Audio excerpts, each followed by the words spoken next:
Hi guys, hope you are all keeping well.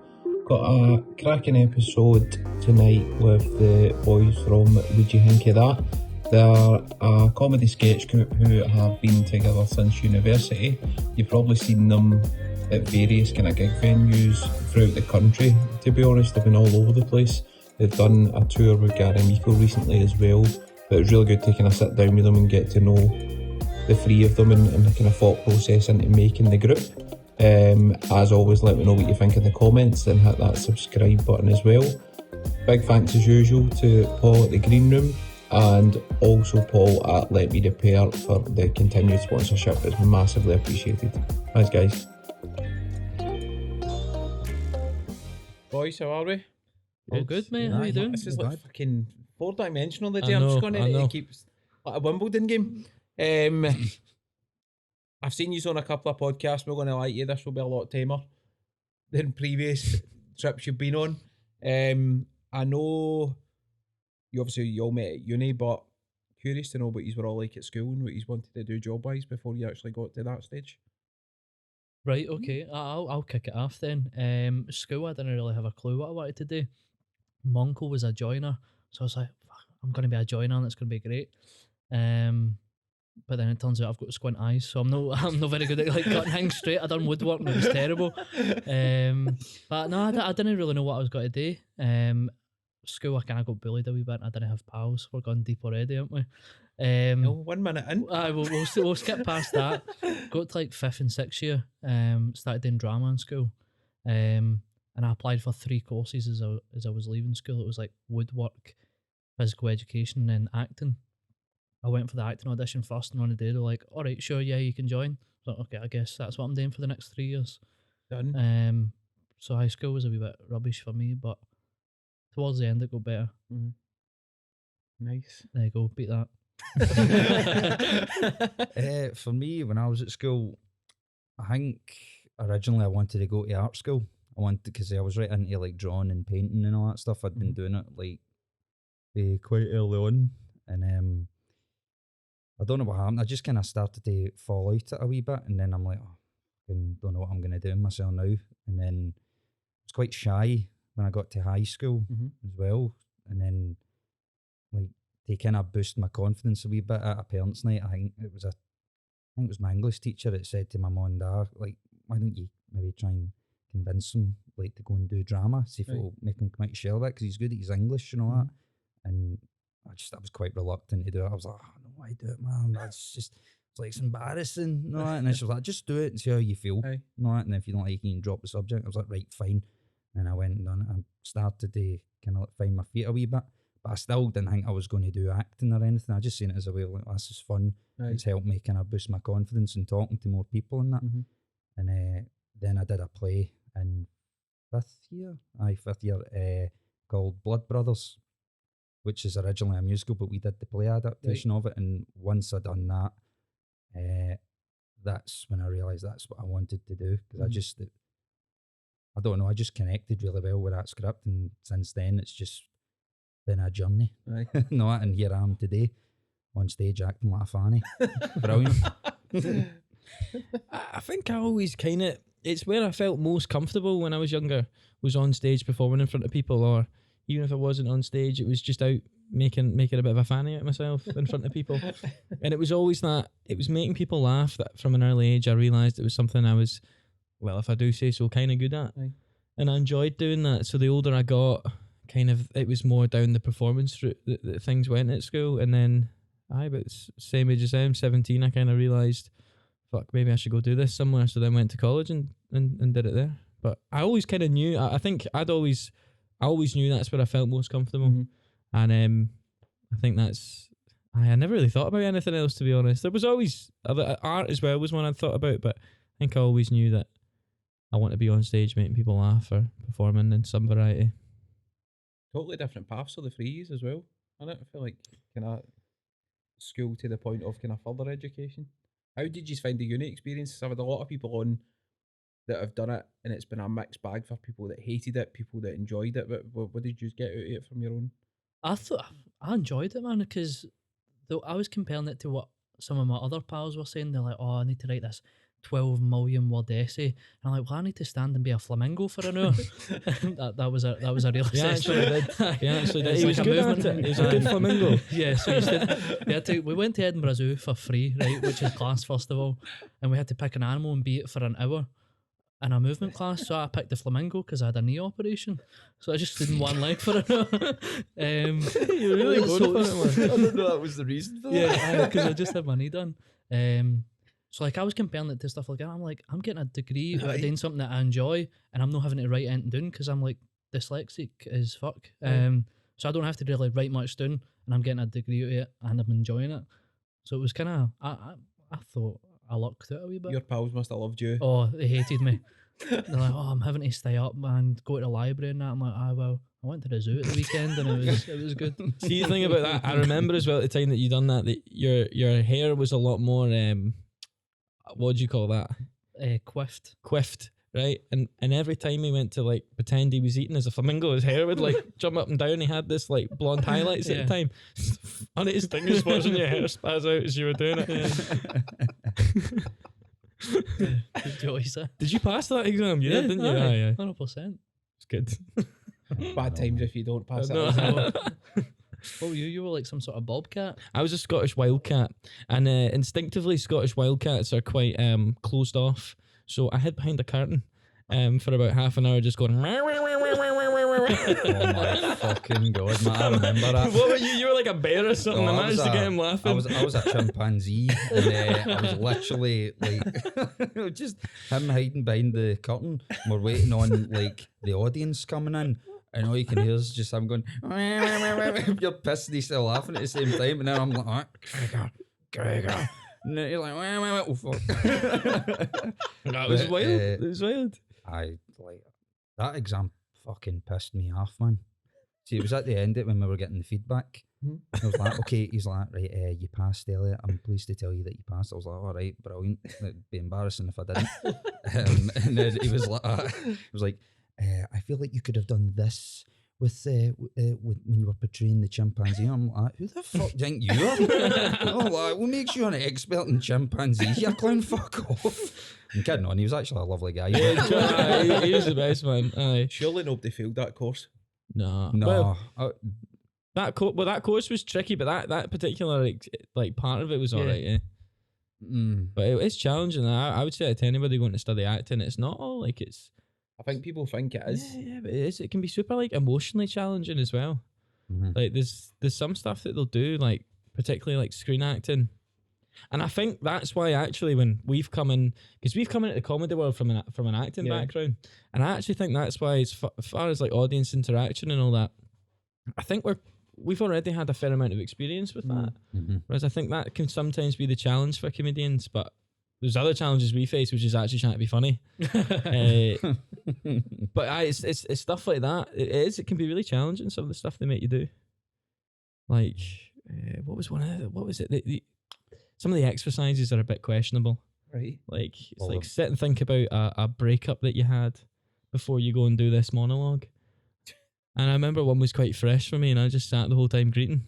It was hanging as well. Mine, when we were doing the screen class, you had to come in, and the whole fucking hour was just a mission to get you to cry on screen. So you had to fucking hinky loads. I think some folk actually had to leave after they'd been on this, like, doing the screen. Aye, they had to leave because they were that caught up because of what they thought about. They just went too deep, and then they were like, "Oh god," Mate, you broke down. Y'all had to put headphones in and listen to like emotional music. I can't look at Ed Sheeran ever again now. See that song Photograph? It's like tainted in my memory. I see it in my nightmares now. Oh man, what were your first impressions of each other? Arsehole. When I first like met Connor, I don't know. Like, I don't know what it was. I'm like, I was like, I don't know, something about him. You see, he looks a bit shifty. Like, but then when I started speaking to him, I was like, fuck, I was way off. Like, he's one of the nicest guys I've ever met in my life. You know what I mean? What do you mean shifty? Like I'll stab you? Or like, No, what kind you of just shifty? looked Pink shoes. I don't know. You just seemed like a bit of a ticket. That's all. Okay. I don't know, but I was way halfway that. Now we're like best buds for life, isn't There you go. That's you trying to dig yourself out that we? hole And there. with Gregor, I don't know. Actually, Gregor was like one of the first guys I spoke to, and we just kind of got on a storm right away. Hi, Didn't pal and Tini, I think we started bonding over like just music in general because you were the music guy. Yeah, we were talking a lot about music to start with, and then we went to the pub. Not literally first day, we just went like, well, fuck it, we'll go to the pub and all that. We We went. talk about the shifty guy. The guy with the beard looks a bit dodgy, doesn't he? Because you were quite quiet. You used to like sit. I thought you were like dead close with Alanis. Aye, she was the only person in my class that would speak to me. Because I would look shifty. He's never gonna let that go, right? But aye. I think it took me and you a little bit longer actually to get They speak to chatting. each We other. weren't in the same class because the way our uni operated is we had like 30 or 40 in the year, but it was two different classes. Right. So you might never really see each other unless it was like a group performance thing. So me and Colin didn't actually meet properly, like started hanging out until we started Ouija's, right? Yeah. It was like 6 months in. or Maybe, something yeah, like that. yeah. Well, when we actually started hanging out all the time. But me and Elliot, like it was day one, I think. We just, as you said, bonded over a pint and music and stuff. And I think before we even realised, I think that's where the Ouija thing sort of crept into it because we're all in Edinburgh Yeah. and missing home. And it was kind of that thing of we had a shared love for the same sort of comedy, Still Game, Barniston, Limmy. And that was usually what our party was derived around, was just quoting and just stupid stuff like that. Yeah. So I think subconsciously when we met, that's when we had to start forming like fringe groups. Mhm. And can I say this because I feel kind of bad saying it? Yes. Do you know what I'm going to say? No. So Connor, so we were all had to make your own fringe groups. Right. Connor, obviously, because his knee was off that day. Right. So the only reason Connor, is this right? You can tell me if I'm wrong. I don't know. But the only reason Connor ended up joining Connor's our, fuming here. I feel it's just turn it a mad therapy session. I feel like you joined our group because you weren't in that day. Because there was only 3 of us and we needed somebody else, so we Right. ended up getting Connor. Yeah, because Is that right? I'm not just being I like got an a message like one day and you're like, "Oh, you're in my group." And I was like, "Okay, what we doing?" Like, "Oh, we've not decided yet. It's some sort of like funny thing." And then I came back like a couple of weeks later and they're like, "Oh, we're called Weegie Hink Ae That." I was like, right, "What's the name?" Like, "Well, Weegie Hink Ae That." What we doing? Oh, all right, what we doing? You know, that's how I. That was funny, man. Do you know what? I'm still very thankful to this day that your knee was fucked. Because see if that wasn't and you were in, you might not have been in that group. You might have decided, you know what, I want to go along. I know, and I do know. Wow. Yeah. Wow, that's Sometimes. deep, Elliot. That. Yeah, That's Wow. cool. fate. What do you think of these two? Hey. Oh, here we go. I was nice. He's No, gonna man, I was nice. something out of your spite. I was nice. Well, I thought your haircut was shite. No, I'm kidding. I'm kidding. The first thing that What one? the first, so it was like icebreaker stuff we were doing, and you had to come up and say like something that was true and something that was a lie. And you go up and you said something about you went for an interview at Shoe, but Called you the thought it was called Ska. Yeah. I Just was thought I like- was an idiot. I was like, this guy's a fucking tube, man. And then Elliot, I thought was a tube as well, because he Right. go up and he's like, "Oh, my brother's name's Brian." And the lecturer went, "That was shite. Sit down and think of something better."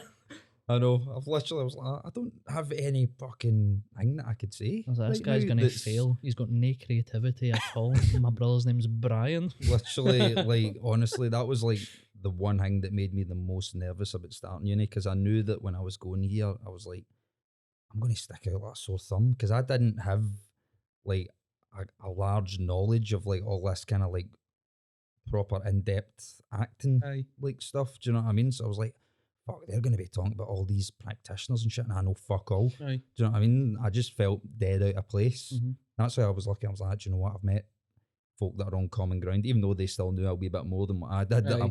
I didn't feel as bad. I didn't feel as alienated. But I just, I hate it, uni. The only thing that I could take from it is all the fun nights out that I had. I never Aye. actually wanted to go to uni, Right. but I get coaxed into it. Just with your family and that. or- Aye, they were like, because once I'd done the 2 years of college, I was like, Mhm. do you know what, right, I'm maybe want to go and do something else. I can't be fucked. Mhm. You know what I mean? it's just the way I've always been like that. Like Aye. I always say I'm going to go and do something. Then when I actually do it, I'm like, do you know what? I'm getting a bit fucking bored there. I want Aye. to go and do something new. I just always want to keep moving forward and Aye. doing stuff. And I'm like, no, just go and get your degree, and then that's you got it. I'm like, for fuck's sake, right? Fine, I'll go. And then obviously, long behold, I'm here today. Thankfully, Lot of fate moments here. Seems like it, doesn't it? Yeah. I know. You should really dramatise that, didn't you? Yeah. Especially for me. I'm a bit of a fucking flater. I was going to say, if MD's going to go solo here, you know who it's going to be. It's like, I'm done, I'm away. Got to do my own thing. What was when did the kind of idea begin then for Weegies? What prompted it? Obviously, you were put together as a group, but how did it go from there to getting this idea? I think it came from we had to put a show on at Fringe, and I think naivety is where it came from, because I think at that time we didn't really understand what it was that we wanted to do, but we had a common bond, which is that we were all pals. So I think we all wanted to keep that at the height of whatever creative endeavor we took, because sometimes the problem you get with young folk who go into business together is that they become so concentrated on being the next Alan Sugar or the next whatever that they lose sight of actually enjoying the ride or enjoying what it is you're trying to create. And for me, that's always been at the heart of it, is that enjoy the content, enjoy the creativity, and anything else that comes from that is a bonus. And it keeps that kind of natural. I've always been like that. It's the way that my mum and dad have always said to go into things, and I feel like I've always held on to that, and I feel like that's why we naturally progressed into comedy. Because as Elliot kind of touched on earlier, like the whole uni thing and the knowledge of stuff, we were all kind of like that. We didn't really know what plays to be. We were all like, do we really want to put on a play at the Fringe when we know that a lot of people are going there for comedy? And that's when this kind of the Lemmy Still Game thing, all that kept cropping up, and I was like, well, I'll just go write something. And nobody said no. So I was like, I know. And I wasn't a writer, and I'd never really done any of that. So I'd obviously had all these ideas, but I'd never put it on to paper. So that's kind of where it started, and we wrote the show, and then we'd realised we've got it now, we may as well just push it.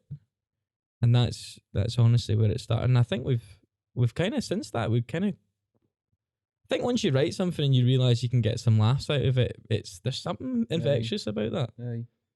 It's quite I don't know, I'd say it was quite a ballsy move from us, because it was naive. The fact that everybody as well, like, all right, if you're going to get a play, you need to try and, it was something to do with, like, you had to try and get the rights or something like that. There was all this fucking rigmarole around behind when you wanted to go and do a play. And I think we had the lazy bastard approach it in the sense of, write it. it's like, fuck it, why, do you know what, can't be arsed with all that stuff. Let's just write our own thing. And then obviously, as Gregor put it naively, we just took a shot at it. And then it wasn't until we actually went to do a show, we're like, or at least Gregor was like, what if this is shit? I didn't even think about if it was going to be shit. I 2 was minutes busy. before you go, like, No, but like, I didn't even think about if it was going to be shit. I literally sat there behind that curtain, because I was expecting maybe like fucking 50 people to come in. That's all I was expecting, and we got over 100. And I was like, oh my God, man, my fucking heart is literally in my throat right now. I don't know what I'm going to do. We had more people in that first one than we do sometimes now. It's just because obviously it's everybody, it's so new, and at that time you're punting it to your family and your friends, and we were going about post boxes and stuff in our local areas, just putting up these word drawing posters and stuff that we'd done on word art, just sticking them up trying to sell tickets, and we had no idea what we were doing. We're just like, we've put a wee bit of money into this, we need to try and make it back. So I remember 2 minutes before, I remember this song, it was All I Ever Wanted was playing by Bass Hunter. Oh, aye. It was literally 2 minutes before we go on. I'm just stood there in this tracksuit. I'm a boy from Giffnock, right? So I'm stood there in this tracksuit, and I'm like, what the fuck am I doing here? And I'm seeing my mum walking and my dad walking, my family and all my pals looking really happy and excited, and I'm just like, I've definitely smoked too much. I just had this like weird feeling like something's gone wrong. I'm having a bit of like a quarter life crisis here. Like, what have I done?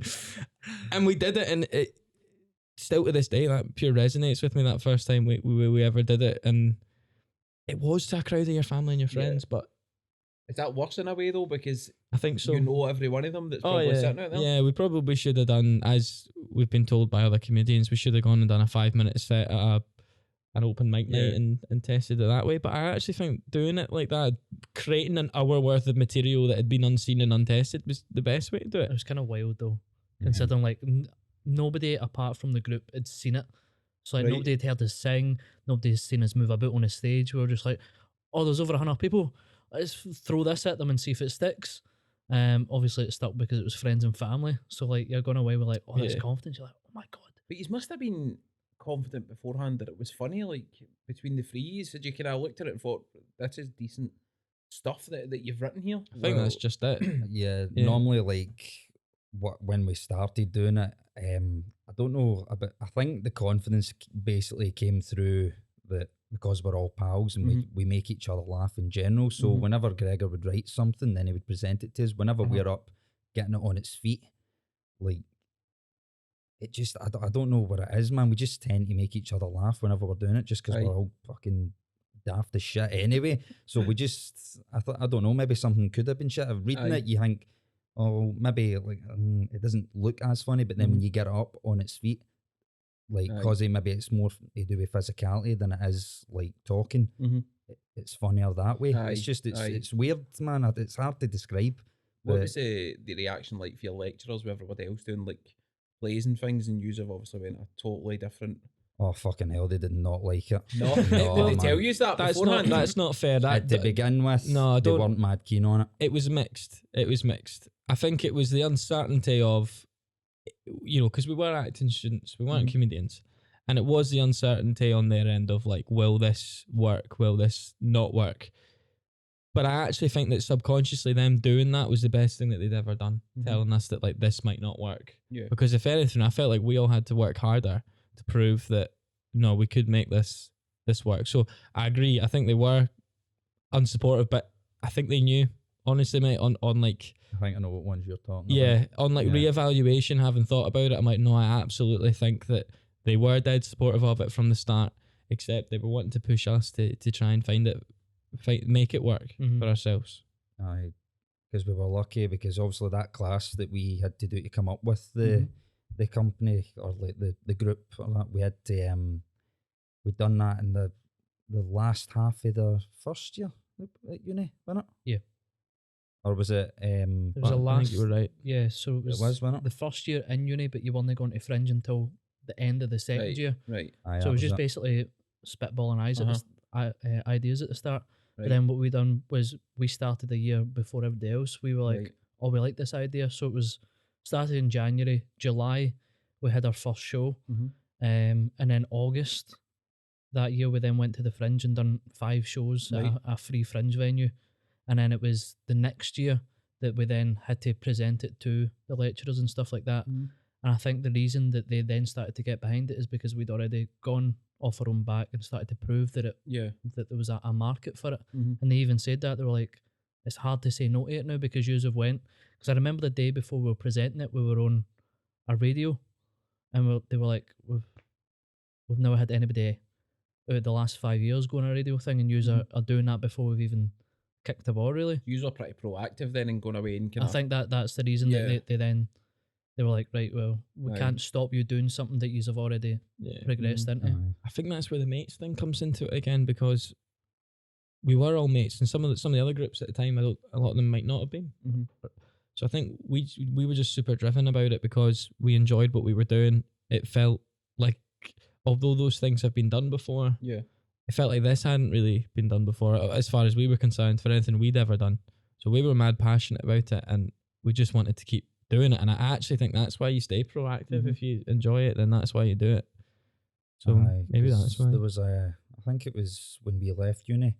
I think it was the troops that were like a year below us when they were going into it. I think there was a group that wanted to go and do sketch comedy Mhm. as well. Yeah. But the lecturers were a bit like obviously what they were like at the start with us, but they kept telling them no because it was different with us because I think they used us as an example, like the boys that wanted to do the sketch group. Mhm. Like, well, how come they got the chance to do it? Yeah. And then they just explained, well, because they've went out and they've kind of like established it before they actually presented it to us. Yeah.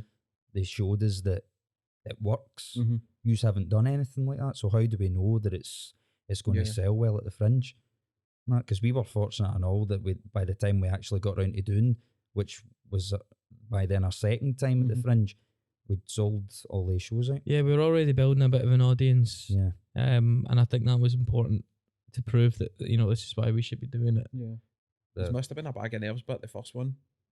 Aye, it was terrifying. We were, especially because it was free Fringe that we did the first time. Right. So this was definitely just like testing the water pretty much to see how well it would do. But because it was free Fringe, you weren't in a big venue. You were in a small room, and the room only held maybe 40 seats. 30, 40 seats. So maybe. was it just like a drop in then, and people could just people like you just go out and flyer in the street. Whoever you got along, they would just come into the room and all that, and it was free. And then you just have a bucket up the back if they thought it was worth anything. And you just fire a few quid on it and all that. But we were lucky that we'd done well with that. But it was because it was so small as well. I think it was a sweat box, and you were even more nervous as well because you could see everybody.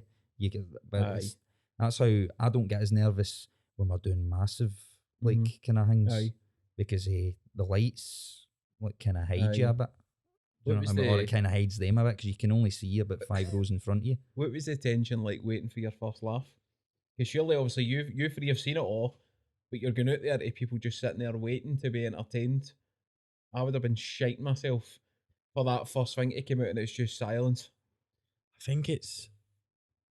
I almost think from a writing perspective, you have to really. At the time, I felt like I would write more for laughs, so I would be more aware in the script where I'm like, this should get a laugh. But the one thing I've realised latterly is that you can never predict what somebody's going to laugh at. Yeah. So at that moment in time, back when I did have that kind of like, oh, they should be laughing here, it was terrifying, absolutely terrifying. Because the other thing was comedy songs is, although there's a lot of it that there isn't at the same time. And we've always classed ourselves on like wanting to be Elliot and me both had quite a passion for music, and so that was a big thing for us. So that was probably the scariest bit, waiting for laughs at a comedy song, because you're like, do people feel like they can laugh when you've got a guitar out and you're singing along? It's like, it's a weird thing to want to laugh at people who are genuinely trying to like harmonise about a fucking Scotch pie. Do you know what I mean? It's a weird thing. It's super weird to be so invested in this like pastry. You still get that now though, with the same, not nervousness, but the same fears about whether people will find it funny or not, even though you've kind of done so many gigs now. And yeah, I mean, I'm always a nervous wreck. I mean, they'll tell you exactly. It's only certain ones now because we do it so regularly. I can be all right, but sometimes if it's something I'm particularly passionate about that I've written, maybe sometimes, and it is weird to say it, but there are some things that do have a bit more meaning. Yeah. And I find really funny, and sometimes if we're out doing a sketch like that, it can hurt a little bit if the worry of like they won't laugh at the bit that they should laugh at, or the joke doesn't resonate the way I want it to, or whatever. So I do get the fear about that sort of stuff. So I and he's pretty honest when you're writing stuff. Are you both honest enough to go, I'm not feeling that at all? Yeah, it's we've got there over time, haven't we? We've got there over time. It used to like, you would say, I don't like Danny, but what? What do you mean you don't like it? It's fucking brilliant. But now you can say, oh, it's got legs, but we probably have to expand that bit. It's usually when you're reading it through, we all can sort of feel, oh, that needs worked on that bit there, or that. So there's definitely now a process to it. Instead of just, these are the lines, let's do the lines as they're written. We all knew, like, he writes the bulk of it, and then the rest of it comes for the 3 years talking shite, really, and seeing what comes out, and then quite a lot of the laughs come for us saying things that weren't in the script. I talk. Aye. Yeah, some of the fun. That's the best thing about doing the clubs every week. Some of the best gags for the sketches seem to just come at random because you're so comfortable with a sketch that you start adding in random bits. Like, we've got a sketch called Toriettes, and there's a bit in it now where I shout something about Meghan Markle, but that was never in it before. But we just kind of go with it now. And it's just just seems to be one of the best bits in it now. It's just little things like that. It's Yeah. comfortability, and I kind of call it like an organized mess, Mm-hmm. where you practice something so much that it becomes so loosely comfortable Yeah. that you relax and you interact with the audience and you have more of a joke, and you enjoy the company of your mates. And I think that's, for me, that's where most of the laughter comes now. It's not so much like the gags. The gags are funny. The gags are the gags. But I've said this a couple of times, but I feel like it's personality over patter. Mm-hmm. Like, the jokes could be funny, but if you gave the same jokes to other people, Yeah. it might not work as well, Yeah. because you've created something with the way that you guys are with each other that makes it Mm-hmm. funnier. You want to Yeah. invest in them. Yeah. Don't know if that's... No, it makes perfect sense. And you, obviously, as a group, you do have a lot of audience participation, but there is people in the comedy world who avoid that like the plague. But have you always kind of wanted to do that from the get go and have that interaction with the audience, or has it just came kind of naturally? I'd say it's came more kind of naturally, mainly from doing when we've started doing comedy clubs, because obviously, like, we're from acting backgrounds, and when you're learning about all that stuff, they're all about like not breaking the fourth wall, and you don't want to break character, because then if you do that, it shatters the illusion for like the viewer. Yeah. No, it kind of like they lose it almost, like, oh, I'm not invested in it anymore. So we had, when we started doing it, like just doing our own shows, we would very rarely break character. We would always try and do our best to stay in it, and we wouldn't interact with the audience whatsoever. But once we started doing comedy shows, and we started I think it was mainly through more observation, when you see other comedians up and how they are with the audience. Yeah. We then started to develop, like, bringing our personalities into the group and what we're doing, and then obviously, just as Gregor put, just being mates, just show that we're mates. No, and someone actually came up to us after we'd done a gig at the Stand, said like the songs and the sketches and all are brilliant, but like seeing the three of you up there just having a laugh with each other, it's really lovely and endearing to watch. And I was like, oh, thanks very much. Do you know what I mean? It's Good just that people notice that though, that chemistry. Aye, it's good, man, because it's literally in no way that I think it was going to like be what it is now, when I look back and what it used to be. Yeah. But I really like how it's kind of like. Do you mean like the dynamic? You never thought? Yeah, I get you, because we were. I think you were probably just about to say what I was going to say, which was when we started out, it was like, as you said, we were those types who didn't interact. Yeah. We would literally, traditional sketch, it would be, you're on, you're off, you're on, you're off. Oh. You do your song, you're off. You don't talk to anybody. You just you go on and you do it. And even the idea of buckling was considered like bad. Like we shouldn't be doing that. But now I think that's the best parts, is when we do that. It's the best part's trying to make each other laugh as well. Yeah. Just throwing in the odd bit here and seeing them crumble. I think people like that human element as well, though, of you're having a laugh and it is, you're obviously there to entertain people that are coming to watch you, but you want to be happy doing what you're doing as well. So if you've got that natural kind of relationship between the three, it obviously transfers out to the audience. Yeah, and I honestly think, with what you're saying there, that a big part of that is actually come from lockdown. Yeah.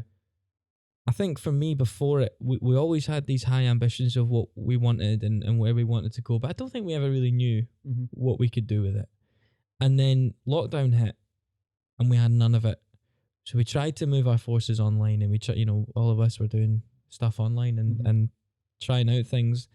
So I think when we started coming back into it, personally, I don't know if you are the same, but I gained more of an appreciation for actually being able to do that stuff. And I think that's where the more be yourself personality thing came out of it, where I'm like, no, I should enjoy this moment, because you never know when it's going to get taken away again. Yeah.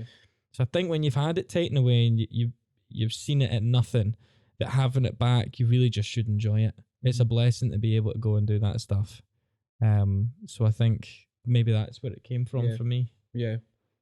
And was there obviously pre-COVID, you'd done like your Fringe tours and you'd been back for a second year.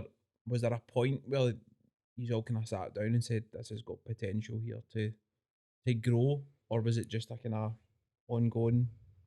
Because there surely must have been a point you went, this has got potential here to kind of go higher than what we're just doing just now. I don't remember like an exact moment being like, this has got legs. I think it was just because we were enjoying doing it. We never sort of set goals. Well, it's only recently, at the start of this year, we've started being like, we need to start setting goals so that we know what we have to push for and try and get to the next step. Before it was just like taking things as it comes and, Yeah. oh, we can do that, we'll go do that. Aye. And we never sort of set out a plan to try and do stuff, which I guess we didn't really see the potential that it could have. And we probably still don't know the yeah. full extent of what it could be, probably. I think we always were very driven. Mhm. We've always been very driven. I've always had high thoughts of where I would want it to go. Even from the early stages, I always thought, oh, there isn't much like this, because there's not, as far No. as sketch comedy goes, especially live sketch acts, there isn't much of them. No. And when I think of Scottish comedy, I always think of the vibrancy of the sketch scene, especially when we grew up in the noughties. It was like, what did we have? We had Still Game then, is that right? Chewing That the was Fat. Chewing the Fat. All this stuff. Then latterly, Burniston, Limmy Show. The sketch scene was so vibrant in Yeah. Scotland. It was massive, and I think it kind of not died out. You still had it, but now I feel like there's been a resurgence in it within the last couple of years with TikTok. That you're now getting all these hilarious people coming out of TikTok in Scotland that are Yeah. kind of bringing back the sketch stuff, but on the live scene there's not really been much of it still. So I think that's why we're kind of dabbling in both, is keeping the live stuff going and the online stuff, because I do still feel like there's a gap for it to bring that sort of stuff back. Yeah, because I always thought when we started doing it, oh, this would be cool if we got something like this, like our own kind of sketch show, like on the telly. But Yeah. when we started doing it more, we're like, you know what, like, in a way, might not be true, but like maybe like telly's kind of dying out a wee bit, because Yeah. everybody's just on their phones and all that and stuff. So 100%. everyone's just all online now, or they want to go and see something live. Yeah. So I think we've mainly just started focusing more on that, and plus doing it live's brilliant. It's just you get much more of a rush when you do it live Yeah. as well. It's just a good laugh being on stage with your pals. So I don't know how else to elaborate on that, but it's just a good buzz. How do you find the social media element? Because it's obviously it's got its massive positives, but there's some of it that's fucking toxic as you can get as well. But you're obviously putting a lot of videos out, but how do you find it in general? It's tough work, man. I mean, I've essentially got 3 different outlets between all of our channels and accounts and stuff. So there's the Facebook page, there's the Instagrams. I've got my own Instagram, which I post reels on, and then I've also got my own TikTok. And over lockdown, that was kind of what I was focusing on, because we couldn't really do anything as a group. Yeah. It's toxic. It's super toxic, and it's super great, because obviously there's amazing opportunities that have come from it for myself and for us. I mean, loads for us as far as like gig wise and having and building an audience. But there are a lot of negatives. I mean, you've got to be used to. I mean, I don't think a week will go by where I've not been roasted by somebody. Yeah.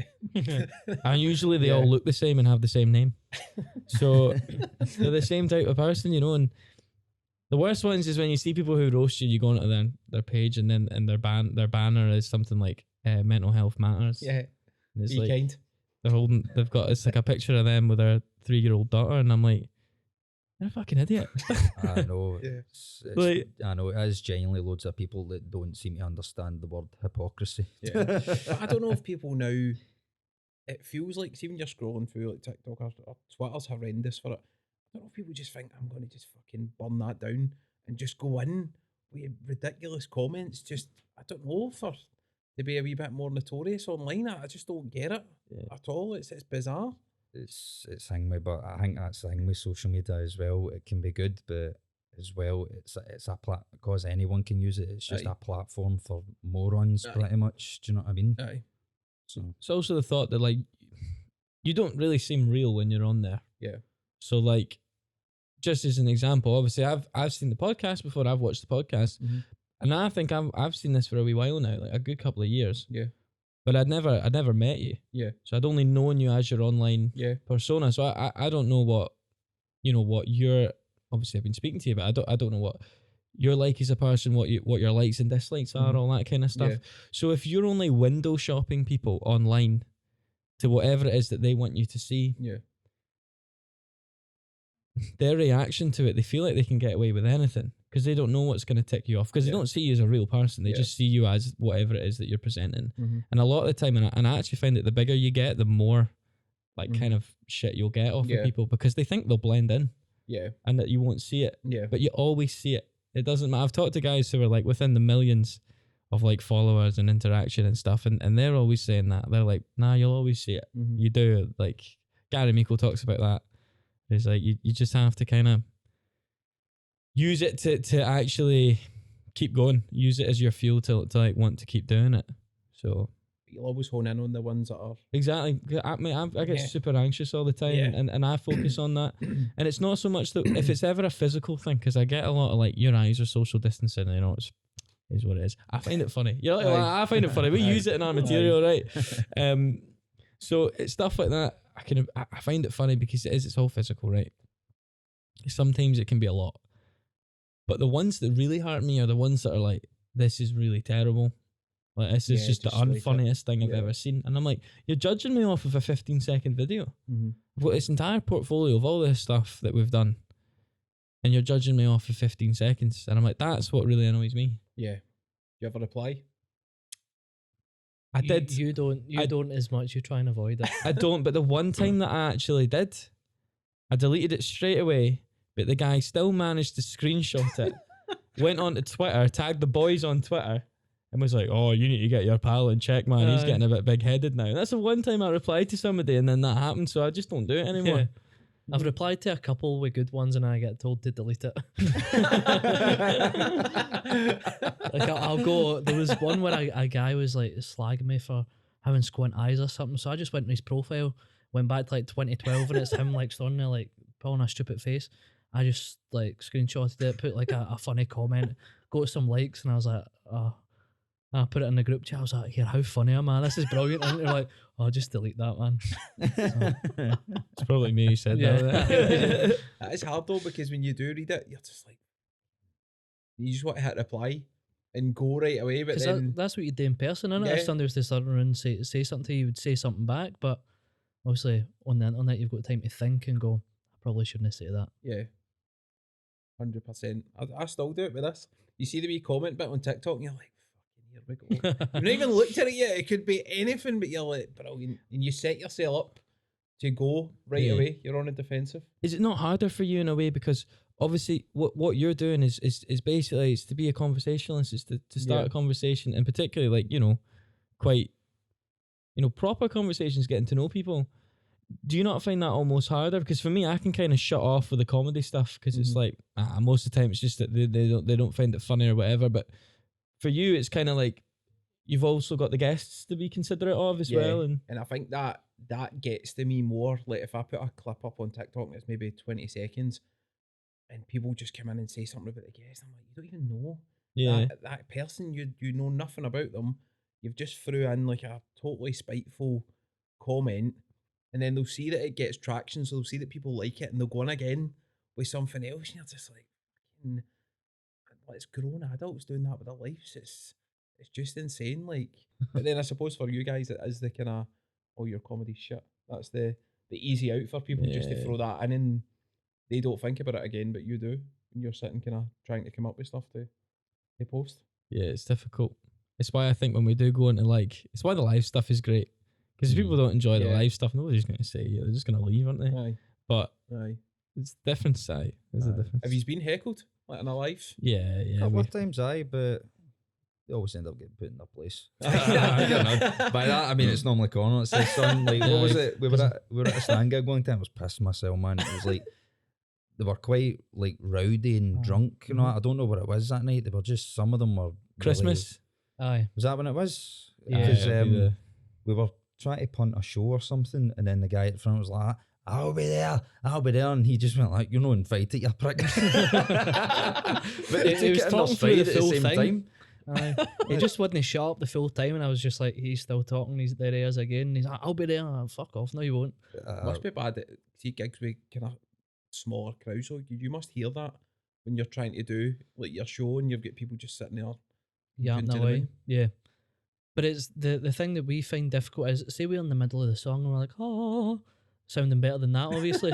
And somebody's like speaking there, you kind of go, oh, shut up, please stop. We're trying to sing here. Like you kind of have to let it happen and then try and address it when there's like a spot for that happening, or it will throw you right off. Yeah, and that's the hardest thing with obviously doing sketch comedy in like, you know, in club environments and all that, because it's not really, the audiences aren't so much designed for that sort of, because some of it you really need to pay attention to, you need to listen to. So I think for us, it's, you have to make sure that the gags keep coming, or that people don't have to pay attention too much to get to the end of it, because it's hard when you're, because it's effectively acting. You're sitting there and you're doing a sketch, and then somebody's just shouting at the back, and you're like, oh, what's my line? I need to remember my line here. Whereas a comedian, you know, like Susie McCabe, the likes of that, they are incredible. If you heckle them, that's going to make like the next 5 minutes beautiful. Yeah.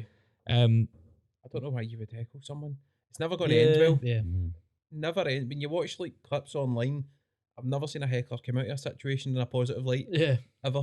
It just looks horrendous. You know, but that's it. There's just some comedians who are brilliant at it, incredible at it. Personally, I don't think it's something I'll ever be that good at. You're good at it. You're more like the stand-up in the group, I think. But it's not. It'll never be in my nature that I really want to do that too much. But yeah, we've had weird ones. Did we not have like, we did the Honor More, we had like a group of girls sitting in the front row, really mad with it. And I swear for like the entire show, I was hearing like profanity, like really like mental stuff that they were saying about the three like of us. One of you pulled your trousers down and somebody went, oh, big boy. Just stuff like that. Like, just stuff like that throughout the whole show. And it was just like, she was like really uncomfortable. I said, my mum and dad are here. It's funny, man. They kept like any kind of thing that you got. I think it was mainly for any kind of sketch that required you actually speaking out to the audience. Like if you were doing a monologue or something like that. Like when we did We Goths, I was like, all right, I'm Aldo. And then they're like, hi, Aldo. And I'm like, all right. Just playing up to it and all that. But they found it funny at the end of the day. But I'll go along with it. I'm all about fucking self-deprecation, not the other one. Self-defecation. Aye. I said that in the first podcast and I'd realised that, right, that's not the right thing I need to say. That comes after deprecation. But I'm all about that, man. I'll go along with a joke. If somebody's trying to make me the butt of jokes, I'll just go along with it. I suppose in Glasgow you're always going to get people that have something to say. Well, there's always a better comedian in the audience than the guys on stage, isn't there? Aye. That's how it goes. No point in getting annoyed or raging about it. Just take the ammunition away right away. That's what they want you to get annoyed. Eh? They want you to get annoyed, so you may as well just do your own thing. Exactly. I think I'm just too laid back that I don't give a fuck. You can also drown them out with the music a lot of the time. I suppose, yeah, if you're doing songs as well. Yeah, some people just can't give up singing songs. Love that. What do you think is the biggest challenge coming from that kind of acting background and then moving into the comedy world? Based on the kind of experiences you've had? I think to begin with, just for me, it felt like quite a big leap because obviously it's chalk and cheese pretty much, going from an acting background into like the world of like stand-up comedy and stuff like that. It is quite a big leap, and it's just, it is different in a way. So going from that to that was a wee bit kind of daunting for me anyway. I don't know about the other boys, but that's what it felt like for me, because it was like, fuck man, this is like a new kind of like craft that we need to try and hone in on and observe and learn a wee bit if we're going to like try and develop it much further. But that's just my opinion. I mean, what do you think? I guess it's I felt a wee bit like imposter syndrome. I was literally thinking the same thing. High five. Like imposter syndrome, when you're back there like, should we be here? Do we do we deserve to be here? Because we're like so different for like what you would expect to be in that sort of venue and stuff like that. You start doubting like, how's the audience going to perceive it? How are we being perceived by other comedians and people who book it? Like if we go out here and we do this, do we then shatter our chances of coming back here just because it's different? So it is a wee bit like, do you belong here, really? Do you still get that, or do you feel more comfortable in this? Sometimes, I'm going to cough. Sometimes when it's like a big sort of weekend gig and like you see these comedians who've came from like England or Ireland or stuff like that to be in that venue, and we're like, we just got to go out in there and shag Scotch pies, like This is like, are we in the right place here? Yeah, you get in your, because I get that, and you get in your own head about like, oh, how do other people in the circuit view you? Like, are you taken seriously? Are you not taken seriously? Are you wanting to be taken seriously? And even, you know, you start to question it all. And I think imposter syndrome is the big one. So that for me still is the biggest challenge, is to be like, and also to not lose the sense that I came from that background, because I feel like some of the writing, is quite outlandish and it is a bit out there and stuff like that. But I think that's all part of like kind of the influences growing up and sort of stuff I was really into. And it's not traditional stand up, but we can get it to work in that environment. And I think that's why it's kind of great we came from that background, because we're all we'll all jump in on it. We'll all like put our like very physical and very like give it its all. The same with the songs. So I think trying not to lose sight of that stuff too. Like that's where we started. That's why that worked. Hold on to that aspect of it. Yeah. But get rid of all the shit that's attached, you know? Don't get me wrong, seeing we're doing like any of the comedy clubs and all that, the only time I tend to get like really nervous is when you're on the bill with somebody that's been in the game for about 15, 20 years or whatever. Do you know what I mean? Because then you're like, oh, fucking hell, man. I was like, because they know the ins and outs, like, and how to go about it. And then obviously, like, even though we've been doing it, like, we've not been doing it mega long, but we've been doing it a bit now that we feel a bit more comfortable. We feel a bit more. We're not saying we're like oh, like Jack the Lad or anything like that, but we're like, we do feel a wee bit more comfortable. But like I'm saying, like if you're on the bill with somebody that's been in the game a long time, it feels a wee bit kind of like, fucking hell, man. You can't help but think like, how are they going to perceive this? Yeah. Do you ever get the chance to pick their brains at all? Like the Yeah. more experienced ones that are they quite open for that? Yeah, for the most part, like they're amazing when you can get them. I mean, the problem with things like a Friday, Saturday night, it's busy. Yeah. And especially if they're like MCing or whatever, they're on like every 5-10 minutes. So people are wanting to like take a minute to get warmed up or whatever. But when you can get that time with them, like I had last weekend we were at the stand, or it was either the time before that, I had a really nice chat with Raymond Mearns. I used to love Limmy's show. Yeah. And chatting all about that, and he was just basically telling me about some of his experiences in comedy, and just basically being like, you know, Gregor, like you just gotta be yourself. Because I'd said I had a bit of a worry that I didn't know at points where I feel like I'm going with certain stuff, and he was just like, you just gotta literally just be yourself in any situation when it comes to comedy. And it's really great advice. He was like, just be the truest version of what you want to be anyway. And I thought that was like spot on. And I think to be able to, it's wild because I never would have thought, like, when you sit with some of these people these days, or, you know, being pals with some of the folk that you're pals with now in the scene, you're like, I used to watch them years ago, you know? And you'd like, we're now kind of like the same table with them. It's weird.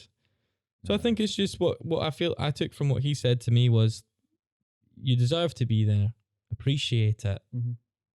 As long as you're comfortable, just be comfortable. Don't worry about anybody else and what they think of you. As long as you're comfortable with it. I remember his exact quote. It was, "Don't change for any cunt." Yeah, So it was. aye. Sound advice, though. Yeah, don't So change funny. for any cunt. It's good though that you've got people that experienced that are willing to give you some time though, and a wee bit of advice as well, rather than just not saying anything. Yeah, I think you have to, and I think we were all a bit like this. Obviously, we were so nervous coming into stand up, being a 3-piece.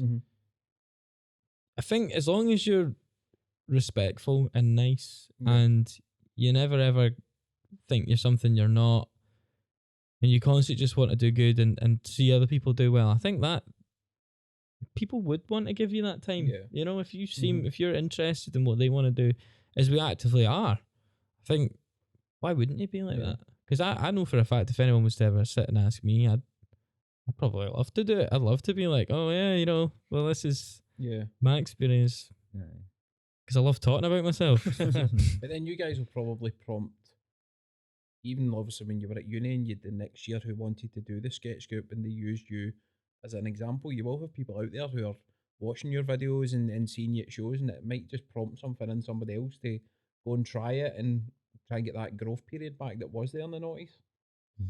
Yeah, it's even from like an audience point of view now, I'm starting to notice recurring faces that I've seen comment on videos online or have come to shows. We have this wee guy called Lewis. Do you remember Lewis? Yes. Wee Lewis with the hearing aids. Dumfries. Yeah. So we've got a wee boy called Lewis who comes to like pretty much most of the big shows that we do, not the club nights because he's not old enough. But he's like 14, 15. He comes with his granny, Right. and he lives in Dumfries. So he came all the way down from Dumfries on a Thursday night to see us at the Oran Moor, just because he'd watched the TikTok stuff. And he came to the other one that we did. We did like a small preview show in Glasgow not long ago. It was only for like 40 people for Comedy Fest. He managed to get a ticket. Him and his granny came on down. Just, you know, having nights. Aye, but it's just it's people like that, and he'll comment on videos, and it's things like that I'm like, when I was his age, I had like Still Game and all them to look up to, and it's wild to and I'm not saying we are, but it's just wild to think that like that's somebody who's actively got an interest in what you're doing at such a young age. So, and you are a bit impressionable at that age, aren't you? 100%. So it is wild to think. Yeah, I don't know. He's always the example I go to for that, where I'm like, that's cool. It's a sign that you're doing something positive. Yeah. A 14-year-old willing to travel that far to see you as well. That's poor granny, man. She's granny, man. I feel sorry for her. I know. It's like, well, we're going here. Get your stuff. You know, see that same night actually talking about that when we did like trying out that new stuff, like that second show that he came to. I was speaking to his granny and all that, like after it, and she was like, "Right, we're gonna head up the road now, but before we head up the road, I need to drive all the way to the West End." I says, "All right, what's that for?" No, I was like, "Oh, because when you did the Oran Moor, we went round the corner for there, and there was a chip shop, and he really liked that chip shop." See, and that's he went all the lovely, way in, innit, and I was man? like, I was like, fucking Memories, fair innit? dues, fair dues, man. Oh, that's Do you know so what I mean? nice. Like, why not? Like, how often do you come through to Glasgow? So just batter in. Huh. Right, Battering. I love that. Or not intended. And it is, and I guess it's moments like that, isn't it, that like you feel like you've provided something. And it's moments like that that should settle the imposter syndrome. Yeah. Like somebody out there is enjoying it, somebody out there is getting something out of this, and that's kind of all you can ask for, really. Regardless of your thoughts of where you think it's going, it doesn't really matter. There's people that are interested. You feel like you hope you feel like you're providing them with something. Yeah. And if you're seeing the same faces regularly at gigs, it tells you that they're coming back because they enjoy what you're all doing as well. So that can only be a good thing. It's kind of the genius of marketing as well. I think with like online, we've started to do this thing now where we actively encourage like people that are coming to shows to come have a wee drink with us after, or come have a chat with us. Because I think it's nice to also meet these people, but because a lot of people, like everyone can get a following these days. Yeah. Do you know what I mean? It doesn't have the same sort of hold that it used to have. Whereas now I feel like it should be more about building communities with the people that enjoy your work. Yeah. Like Gary Meikle reaches out to everybody that messages him. Same with Folds, they'll respond to absolutely everyone. Because the way they see it, they're like, you've literally put me where I am. So I want to know every single person that comes along and stuff like that. So I think that's kind of hoping what we're starting to do is to show more of like a one-on-one communication with the folk that are interested, because you need to hold that, I think. Definitely. How did you find supporting Gary Meikle? That's obviously a big deal for you guys as well, going for like gigging yourself to then having that opportunity. Yeah. How did it come about? Came about through you, innit? You were writing the Jimmy and Dash stuff with him. Me and Gary were pals before, so I would over lockdown I'd done a little mockumentary thing with him, because we were still kind of in the similar circuits with working with the same people as far as booking shows and stuff, and this opportunity had come around for me to do a part in a mock because of the TikTok stuff. So I went and did it, and I realised it was Gary Meikle's mock, and I knew who he was obviously, and I was like, oh fuck, what's he gonna be like? We ended up getting on really, really well. Right. I was playing his security guard. Right. And he was just naturally like just really, really funny. I know he's funny on stage, but naturally just like a really funny guy. We just got on, and then a couple of months went by. I then got an opportunity to write for BBC Short Stuff. I had this sketch in mind that they liked, but I needed a dad. And I thought, who can I get that wants to do more acting stuff and that, you know, was very funny and could play my dad? And I thought, I'll give Gary a buzz. And then he took it, we started doing more of that stuff. Mhm. And we were really trying to get more into the live scene. We'd been back at the stand and doing things, but we were really wanting more gigs. We booked our own shows, but we wanted more opportunities. And Gary was on tour at the minute, at that moment in time. Just messaged them on a whim, just being like, don't suppose you'd like to take a risk on us and let us do a support slot. Gave us Paisley. Yeah. It's like 200 people or something. And we were terrified that day because we hadn't done it in over a year. What was your crowds before then? Like before getting up to that kind of point? We were getting about 100 in. Is that what Yeah. you mean? Like how many? Yeah, We were getting about Very, 100 very in. few venue to venue. The first Fringe was like a 60-seater that we'd sold out, and then we went for like 110. But it wasn't like sold out every night, maybe Yeah. half, and then full some nights. Did you notice a step up again when you supported him? Yeah. Kind of numbers and Yeah, just to the sheer amount of shows that we're booking at the Yeah. minute, and the amount of time that there is. I mean, I know for a fact if we were to book a Glasgow show, and it would be in a year's time, we could do a much bigger size of venue than what we're doing at the minute, which is announcing a Glasgow show every couple of months. yeah. Because you need to keep you want to keep the money coming in as well. So solo shows are great for that. But I think doing Gary's stuff. I think we did Glasgow with him recently. 1,000, just shy of like 1,800. How was that for the heart rate? Terrifying. Aye. Oh, I didn't want that to end, man. That was amazing. I mean, like, you couldn't really see anybody, Yeah. obviously, because Yeah. when you're on stage, you think to yourself, fuck, man, this is nerve-wracking as hell, Yeah. because you think about the amount of people that are out there, but as soon as you step on the stage, you can just hear people. You can't see them, which I think actually helps as well. Like, do you know what? This is all right. Like, you can't really hear it. I was like, I don't want to get off this stage. This is fucking brilliant. Yeah. It's the lights in front of you and you're playing guitar and singing with your pals on stage. It's magic. Aye. It's the moment where you go, right, we're accepted. We can have Aye. fun now, because we Aye. go out there and we're like, what if like What if they don't, what if they're not on our side here tonight? And then like we all like sort of have like this. We're all like, right, we're in. Aye. Let's start having fun with it. Because I remember having a look with you.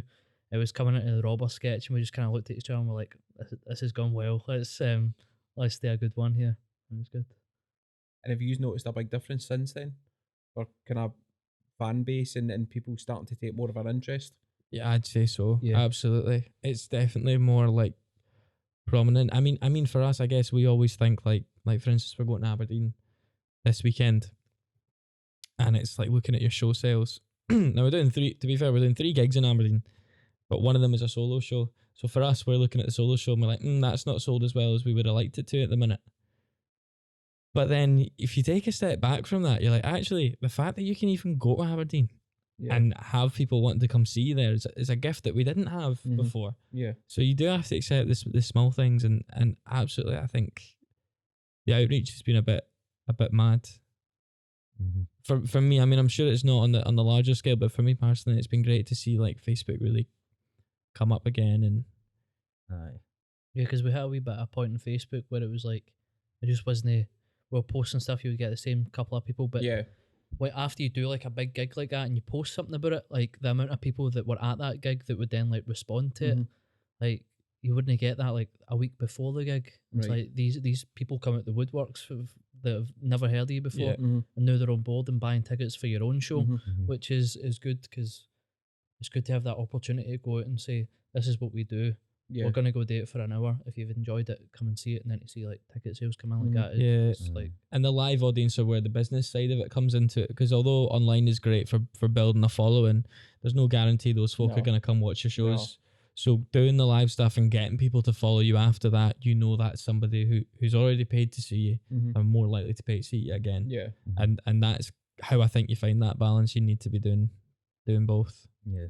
What's been your favourite show so far? It's probably different for everybody. Yeah.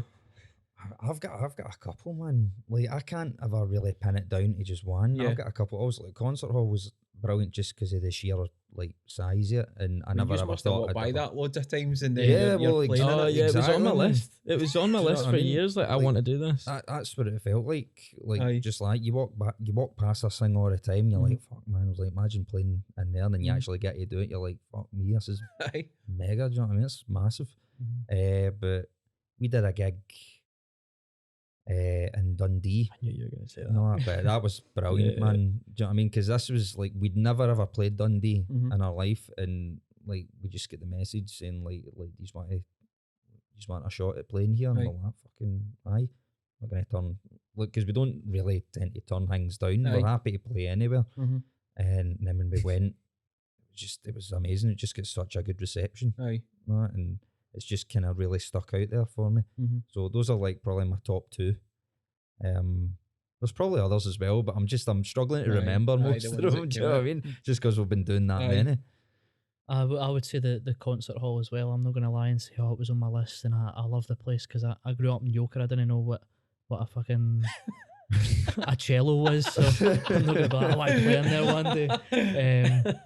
But it was a cool moment. I went out with my fiance like a week after it, and I was walking up Buchanan Street, and I was like, yeah, by the way, babe, say hello there. I've played in there. Tell all your pals. So that just for the sheer like the show off moment. Like Aye. anybody I'm way in tune, I'm gonna go see that big building there. I've played in there. So I would say that just for the sheer the size of it, Aye. really, Aye. and the weight that it carries.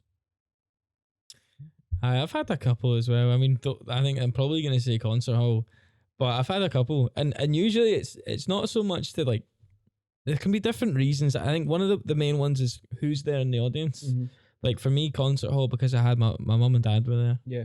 and I think having them see it from when it first started at Cottiers that time, where we were just getting in our family and Mhm. friends. Now I know that's Gary's audience, right? Mhm. But it's still being able to say like, well, I've got my mum and dad to see that Yeah. in front of that many people, because Mhm. we might not ever be able to get that size of audience on our own. I mean, I hope we will one day, but you never know how long that'll be. So just the experience of being around that and being there was absolutely mental, and to hear that much laughter at once is pretty surreal. Like I've never seen anything like that before, and that was the name of his tour, Surreal.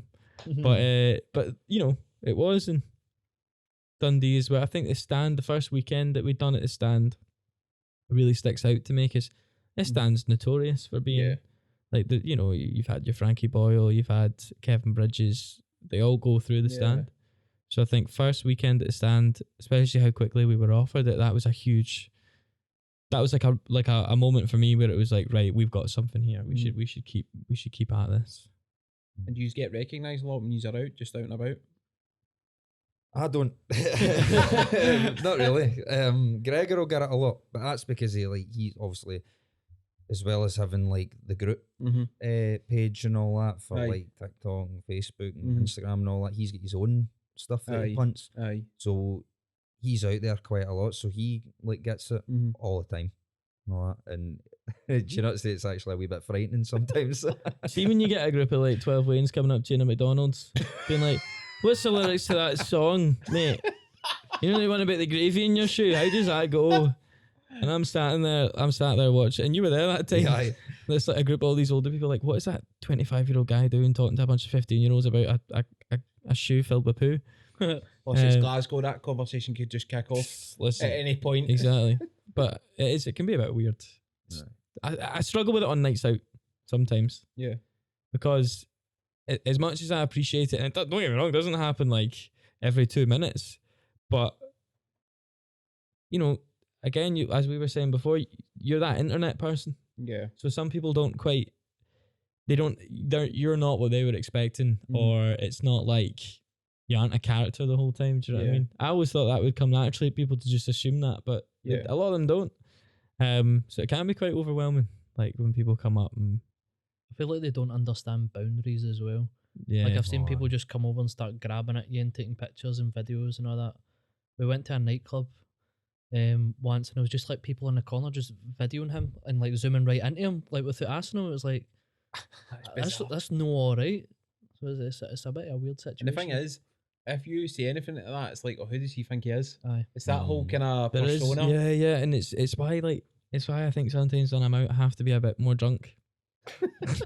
Because that's the thing, like you see sometimes you'll have folk who will take a picture and that, and I'll wake up and I don't remember doing it, and I'll check my message request, it's just me absolutely like sloshed, and I've just sent somebody like, I remember my brother pulled me away one time because I was out for his mate's birthday. I won't really talk about that night, but I was wrecked. And my brother comes outside, he's like, where's my brother? Where's my brother? And apparently I'm on FaceTime to some guy's girlfriend because she watches the videos. And I'm just sat there like, hope you're having a good night, darling. Lovely mate. I've been Weegie Hink. You've been Gregor. It's just like totally off my face. My brother's like trying to pull me away from it. It's just so weird. I do like talking to people. I do. I say it like it's so hard being that guy for TikTok. So many fans just approaching all the time. It's more people who don't like me, to be honest. Do you get folk that come up to you and say they don't like it? I've had a little bit of it. Nothing too crazy, but like recently I had a guy who was like, oh mate, I like your videos, but my girlfriend detests you. And I'm What like, are you supposed to say? well, that's it. And I'm like, I didn't really know what to say, and I kind of already knew the guy. I knew who he was, and it's just kind of like, listen, that's fine. Nobody's asking her. Well, I said something quite funny at the time, but it did kind of like stick with me. That's got to be a Scottish thing, man. When you think about it, you'll never ever just get a compliment. No. It'll be a backhanded compliment. They'll start off with something nice and then just sprinkle a wee bit of shite and tap it. Do you know what I mean? It happens all the time. Aye.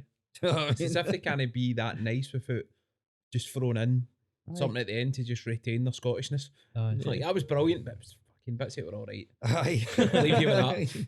When I'd put a wee ad up the day that you're coming on, I got a few questions from people who were like, oh, don't tell them my name or that. I would love to do what they do. Kind of younger guys, younger girls as well. And it's probably from the three of you. Is there any advice you would give to people based on what you know now and the kind of stage you're at, your experience with Ouija, that you would give to someone starting out? If you love it, then push for it. Mm-hmm. Basically, if you love something, then you'll find time to do it, because we all work full-time jobs. Yeah. And I know that if I didn't enjoy doing this, I wouldn't take the time to go and do it. So like, I'll get up at 6 in the morning, 5 in the morning, go to work at 6, finish at 2, leave for there, go for a rehearsal, and then go home. Mm-hmm. If I'm not enjoying that, I'm not going to want to do it. So see if you Right. ever find yourself finding it a task to do something, then it's not for you. But if you feel yourself, I enjoy that, then you have to push it to see what it can be, because you never know what might be around the corner. So Right. it might not be going for you just now, but if you keep pushing at it, you don't know what's Right. going to come. And if nothing comes of it, at least you've enjoyed doing it. Mm-hmm. Yeah. Aye. I'd say don't make money your objective. Right. I'd say like don't make money or to be popular the objective initially. Mm-hmm. Like not ever really, just because like you know there's no money in it. Like there isn't at the end of the But day. people probably assume that there is though. But they do, and I think that's a common misconception of it. It's the same with like acting, isn't it? People assume that if you're doing it, then you'll be making loads and loads of money, but it's not like that all the time. So I think what I would say is if there is a niche or something that you are passionate about, just is kind of make it to the best you can make it. If it's creating content, or if it's going and doing stand-up comedy or doing shows, like hone on that craft and put the time into it, because nobody else is going to do it apart from you. Keep a close friend group or family or whatever it is that you have by as your support network, but at the same time make your own decisions. Do it because it feels right for you, not because it suits somebody else's narrative of you. Yeah. If that makes sense. Aye. I basically just I've lost the words already. We've said the two good answers. I know. Just you blew me out the water. Mate, I had that like inspirational YouTube videos running in my head there as I was saying that. I was like, get me on one of these. Basically, I think what it all comes down to as well, and this is for like any walks of life, and always like if you're passionate about something or you feel like you're good at something and you want to get it out there, just do your best. Just no matter what comes your way, just always try your best. And if it doesn't work out, then fuck it. Right. Do you know what I mean? Like at least you can say, well, I've went ahead and I've tried it. I've done it. It might not have succeeded, Yeah. but I can walk away from the lad, you know what? I put in a good graft at that. And that's all it really comes down to as well. Right. So if, like the boys are saying as well, if you're passionate about it and you want, and you enjoy doing it. Mhm. And like Gregor saying, don't make money or like popularity or anything like that an issue. Just make sure it's something you enjoy. Yeah, Because there's no point in doing something you don't enjoy. You know what I mean? 100%. Because you'll never have too much money. If you make money your objective, that's what you're always going to Yeah. be chasing, Yeah. and then you'll lose sight of what you started off doing. Really, 100%. that's us saying we're all skint, by the way. What do you all do job wise outside of WG? I work in Aldi. Right. I work full time in You Aldi. could be like F1 pit crew then. I'm rapid. Like, I don't care what your age is. Boom, boom, boom, boom, boom. Out you go. There you go. Are you doing that stuff? I thought you were just like stock. Oh, I'm everything. Are you? Aye, man, I put stuff on the shelf. My till goes on. I'm doing that. I'm like, all right, hen, how's it going? Right, you ready? Vroom. Do you ever get folk come up to you there? Because I feel like that's the sort of place you'd like at work, maybe. Because if you're out on, Well, I had a guy come from a different store who'd never worked in our store before, and he was just working there for like 4 hours, and he kept looking at me, and then it was halfway through the shift. He's like, "I think I know you from online. Are you part of that Weegie Hink?" I was like, "Oh, aye." I went, "Oh my god, that's fucking brilliant, mate. That's amazing." And I just avoided him for the rest of the shift because I couldn't speak to him after it. I just felt really awkward. yeah, I can see you getting awkward about Yeah, I was that. like, yeah. "All right, that's brilliant. I need a shite. I'm gonna go there for the next 2 hours." Connor can't take compliments. That's the thing about him. You really Yeah. can't. You're not good with it. Yeah, just like laugh and then like leave it at that. Like, don't talk to me again. Aye. I work in a warehouse for Morrison's, so I'm the guy that will make sure all the stock gets put in the back of the lorries and all that to go to the shops. Right. So I don't really have to deal with, like, I won't get noticed because I don't really need to deal with any like members of the public other than the Yeah. people that I work with. Do they know what you do though? I came in one time with You say that, mate. You've gone pretty viral recently. Nah, he seems to be the one going viral at the minute. I bet nobody fucking recognised because the camera's like much far away. It's not close up. But the one time, it was when we did that bouncer video, and then obviously like that gets shared about a lot on social media. And then I got into work one time, and I was like, right, I went to my manager. I was like, right, what's the plan? What's the plan for out on the floor today and all that? I was like, I don't know. You sure you shouldn't be outside a bar with a skittle been out? And I was like that. At first I didn't know what he was on about, and then it just the penny dropped, and I was like, oh, you bastard. Because then it gets spread about the work like wildfire, do you know what I mean? And I work with like a load of like middle-aged men and all that, and they're not fair to rip the piss right out you. Do you know what I mean? So it's quite like, oh fuck, man. I've been getting it tight for a full shift. Yeah. I don't have that problem with my work. I teach drama and English. I was hoping you were going to say Tesco and we'd got a full No, I know that would have been on. wouldn't Yeah, it? Royal Rumble on the go. I teach drama and English, the kids over in China online. Nice. Yeah, I absolutely love it because the hours is great for this sort of stuff. It's great for me to go focus on writing because I can start from as early as like 6 a.m. and be done by about 2, half 2. Because there's a 7-hour time difference. Right. So, it's great. I love it. And the kids obviously don't have a clue about any of that stuff. But, it's good work. I'll enjoy it. So. Nice. Very varied. I like it. I'll ask you this question because I ask everybody that comes in if there's anybody that you know that you think would be a good guest to come in. I was thinking about this because I think you'd mentioned to us about this. I think, do you know Does It Fry Daza? Yeah. I think he'd be great on here. I always think, because Daza has kind of got his own, like, they're kind of doing like a podcasty thing, but I think he'd be great on here because he's somebody who, as far as like the social media world goes, he's very clued up on how it all works. He's a really intelligent guy, like very smart guy, and just a great pal. So I agree with that, man. He's full of good chat and all. Do you know what I mean? Like, he's dead down to earth and all that, and all to talk to. So, like, I'd agree with that. Yeah, and incredibly varied and like the sort of stuff that he's done. Like he's had like pilots with BBC. He's done like Come Dine With Me. He's been on Nice, Come we Dine With did Me. He's on a that. sketch show on BBC as well. Like, the guy's got a CV behind him. Like, he's done some really cool stuff. I've got listener questions. I never sent you these intentionally. Oh, we've been roasted a belter. Mate, honestly, I've got the most random followers. As soon as you put out somebody's coming on, they're like, fucking Google the most bizarre question to ask somebody. Who's the most likely to win a fight out the three years? Connor. Oh, with me. 100%. Because I'm the I love ticket. how he said that there. Like, Ex-boxer. Ah, right, Aye. okay. Big fat nose. For it. Classified weapons. Yeah. Ready Oh, to I go. used to say that all the time. Like, oh, I would hit you, but I can't. I'll get the jail because I've got weapons. Oh, I mean, this could answer the second question. Who's the most likely out the threes to either get you all arrested or into a fight? No. After Aberdeen, mate. Yeah, I would have no. I would have said it was him originally, but after that night, It's gotta be you, mate. It's got to be 100% you. man. No, don't start chucking out examples that I Right. can't remember, right? That's not what we're doing here. I think it's got to be. No, you pull faces at people. Yeah, I do. But you physically create issues. Like you actually I can imagine a couple bar managers not being too happy with you. Okay, right, we'll leave it at that then. I think what it is with you, there's just an unpredictability when you've got too much of the sauce in you, mate. That's all that is.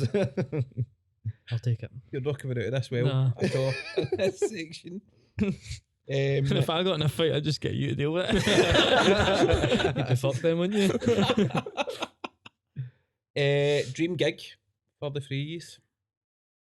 Hydro. Yeah, Definitely. And Aye. that's like A any month at the Hydro. Scottish The thing. hydro. Hell, man. For me, Think I'd- One Direction, I we're in for a month. would, I would take the one Yeah, the one with days. What Take- does Hydro hold? 10,000. Nah, it's higher, like 13, 14. Well, I think for No standing chance. gigs, but for seated, maybe about 11. Surely that gets rid of the imposter syndrome. It Right would, there. aye. maybe not before it. Maybe after it. I'd shite it all out by the end. Like, Katy Perry was here last night. Like, all right, that's brilliant. Cheers. Hydro and then Hampden. I think that could be the next. Oh, that'd be wild, wouldn't it? Aye. Oh, fucking hell, man. Imagine. It's so nice to think about stuff like that, isn't it? Just to think if it ever, What's after Hampden, but like the moon? You just go up to the moon and do a gig. Madison Square Garden, innit? Oh, Fucking hell, man. Then Just- you're already based in China, so that'll be I know that's that how Far the East market tour. started. It's just constantly chasing, innit, man? If that actually happened, do you know what I mean? Just turn into shit kickers and ride it till the wheels come off. But then I suppose, see from your point of view though, why can't it happen? Because you've already came so far in that space of time, and it's only going to get more popular as you go. My mum actually said something to me recently about this, and it was really sound advice. It was basically just like, because we've always been, I'm somebody who always likes to think I've got high ambition. I always want to achieve things and go for things. But I'm now at a point now where I think I just need to start enjoying it all more. Mm. And as much as I do, I would like to see a future where those things are possible. And I will constantly strive to want to have those things achieved and whatnot. I just also want to appreciate the other opportunities that come. And if that sort of thing doesn't ever come, it's not Yeah. going to be like Mm-hmm. oh, I should have got that. Yeah. So I just need to, I think that's the thing I'm trying to do is just appreciate everything more. But I do want that. Do you know what I mean? I Yeah. do want that, but it's not what's going to make me happy. Do you know what I mean? Sounds like Miley Cyrus, the song The Climb.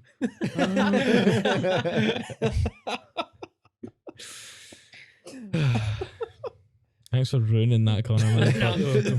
That's the Scottish thing. Like I'm going to take that. Just fucking rip it up it and throw down. it back to you. The most random heckle that you have had. I had some weird ones recently. Yeah. I couldn't even tell you about heckles, man. I barely pay attention to them. I'm too much in the zone. Do you know what I mean? Somebody did say get your trousers down before I pull my trousers down once, which was a bit weird. Somebody also said get it out. Like when you pull your trousers down. Like, get it out. I'm like, no. I think the most random heckle we've probably had is we've got a sketch where Elliot also pulls his trousers down to reveal that he's wearing Great Britain boxers. Right. Only in Glasgow, nowhere else has this ever received a mass booing. Yeah, I know. And I was not expecting it, and it totally threw me off. It was the funniest thing. So I think that's the most random heckle. I never thought it would have received like a It's a panto tense booing. situation. Yeah. One big like booing echo. It was the funniest thing. It was the funniest thing. That's got to be that. I can't help but just laugh at it. The only time I've ever really responded to it was the gig we done in East Kilbride. I just turned around, I was like, shut up! I'm the forbidden fruit. And they all actually took it in their side.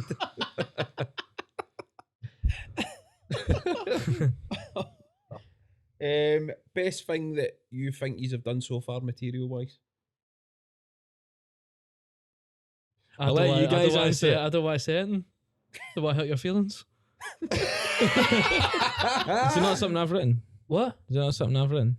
No, I just like I don't want to say something and you're like, what? I thought it was shite. Is No, this go not on, better? because it's subjective, innit? We're gonna have different tastes. The Four Chord song is my favourite now. I think that's the best one. So it's like a mashup of all these famous songs but with Mhm. different words. Right.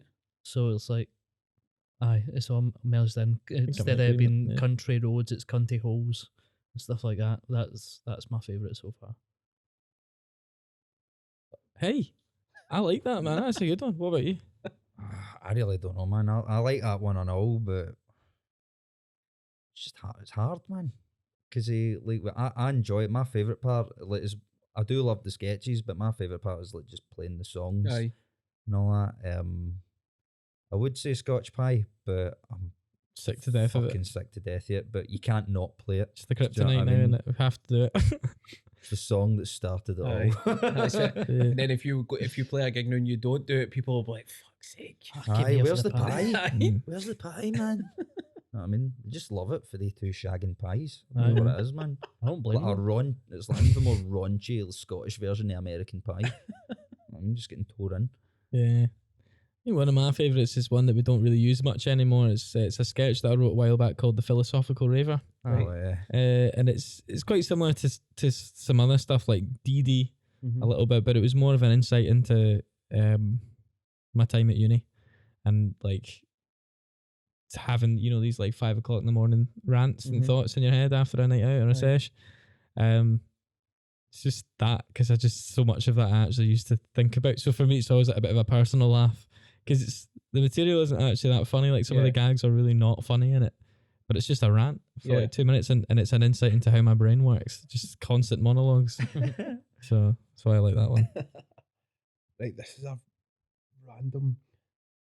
If at some point this turns into a movie based on your life stories, who's playing each of you? I would have Will Smith. Right off the bat, Just 'cause- get that cut. Not wasting a bit. Will Smith, because I like to smack people. There you Oh, go. come on. No, Robert. No, what? Robert De Niro. I've been told that I look like him a wee bit because Aye. my eyes are close together and like a big nose. Yeah, No, one- it's one- I said to you that you look like him from a film he did back in the 70s called The Deer Hunter, and it's because he's got the beard and everything in it, Aye. and he's the fucking spitting image, or you're the Yeah, spitting you image do. of him. I'll take that one. I swear to fuck, he I'll is. take him. Like that, you can crop a picture of that. Like, I'm telling you, he does. Who you getting? Insane. Paolo Who's you Nutini? getting? Aye, Paolo or Tom Cruise, mate. Tom Cruise? Yeah, you could get away with it. No, I couldn't. It's not about who you look like, it's who you want to play you. Who would want to play me? Aye, is that not what they Yeah. Aye, who you want to play you. Hmm. Not Tom Cruise anyway. I don't know. Who the fuck would I like to play me? Don't know, David Tennant maybe. Ah, De Niro, Tennant. I don't know. I reckon Conor Maynard. I thought you would have said Andy Serkis. Yeah, fuck off with the Gollum shit, man. I was thinking about it. You stole that joke from me, you dick. Lol. But no, I think maybe Conor Maynard because he sings as well, doesn't he? but he's not an actor. I love that they've went A-list and you went with Conor Maynard. Yeah, is he keeping it real? Maybe I would have said Taron Egerton for you. Or Edgerton, have you pronounced his last name? What? Definitely not. Guy played Eggsy for Kingsman, if you've seen it. Played Elton John as well and Rocketman. Oh, nothing like him. Oh, do you just mean from like a point? Mhm. Okay, That's yeah, what we yeah. were talking about. Yeah, sorry. Harry Styles. He's a good Styles. actor. He's a good actor. My son is. He was in Dunkirk and like had one line, did he not? Hell, what a curve that is. Went for like Conor Maynard. I know. to- We're working our way up here. I thought A-listers. So I thought Harry Styles will fit in. Fair enough.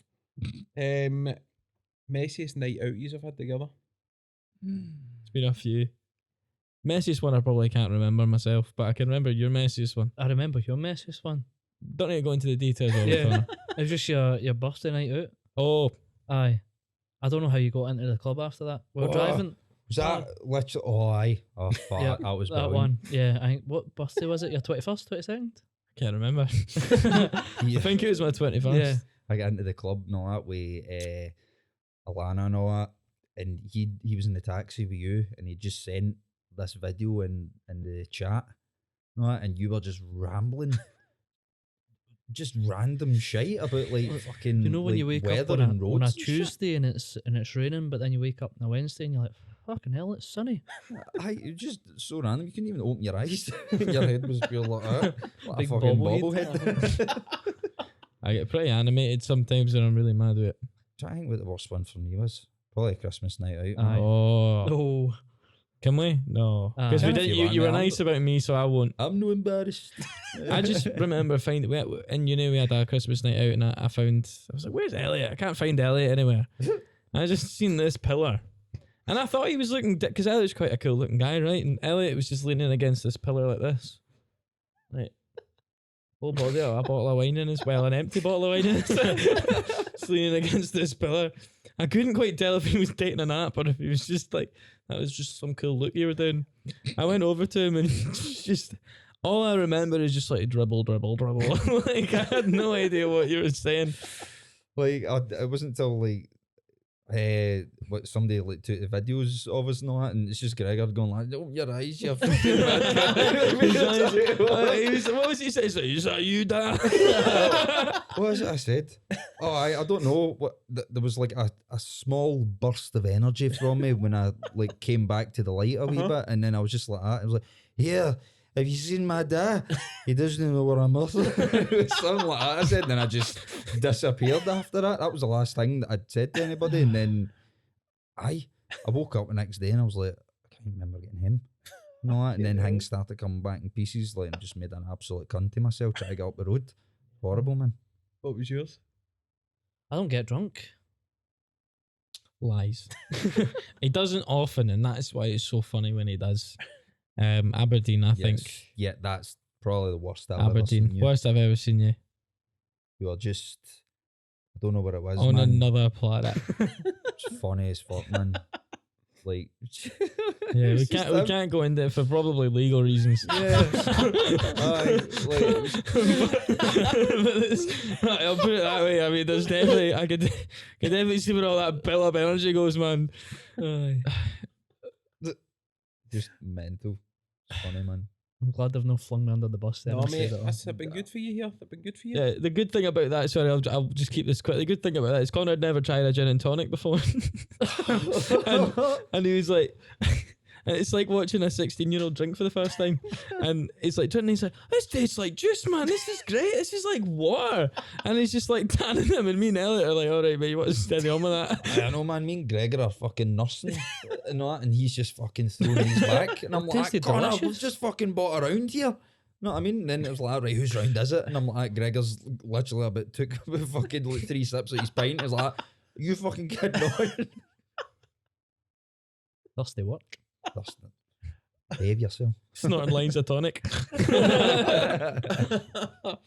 Oh man, what's the worst job you've had?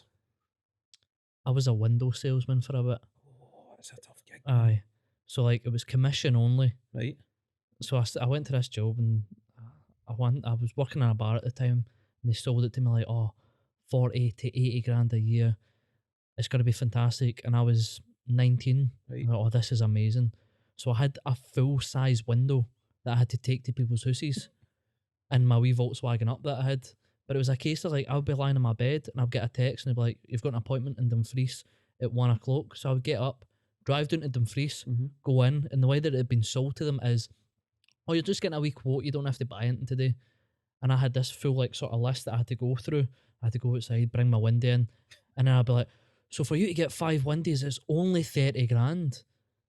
Or you can do it over 10 years with 30% interest. And they'd be like, obviously not. I'm like, what about 25 grand? And they're like, they gave you like this percentage that you could work with, so you could actually discount it like 40% if you wanted, but it means you got paid less. Aye.